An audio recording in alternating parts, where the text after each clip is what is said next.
collect pain and suffering. So they said you have to be seriously injured to collect. You can't just have a sprain or a strain or a broken pinky. It has to really affect your life.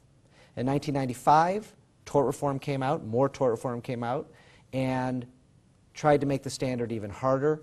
Then there was a decision called Kreiner that came out in the 90s that made it even harder.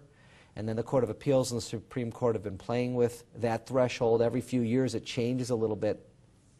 So people in my position, plaintiff lawyers who handle auto accident cases, have to stay up on the law to know exactly where the pendulum is. Right now, we're actually in a state for the third-party portion, the pain and suffering portion. There's a Supreme Court case called the McCormick decision, which actually swings more left, makes it easier to collect. Who knows what the Republican Supreme Court is going to do with that case, or the legislature is going to do with that case, but as of right now, as we sit here today, it's a tad easier to collect third-party benefits than it was a year or two ago.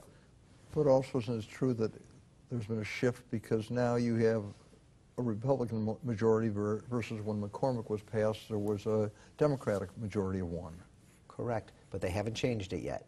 The Supreme Court, the Chief Judge, Robert Young, has signaled to the legislature that he would like them to play with the threshold rather than the court. What keeps happening is the court keeps changing, and every time there's a political change in the Supreme Court, something happens to the threshold. Right. And I think the judges, the justices up there are smart, and they're saying, I don't want this to keep swinging every 2, 3, 4 years. We need certainty, and I want certainty. And so they, I think, are going to, they're either going to change it one day or they're going to wait for the Congress to change it and the governor to change it. And I'm not sure, as I sit here, which way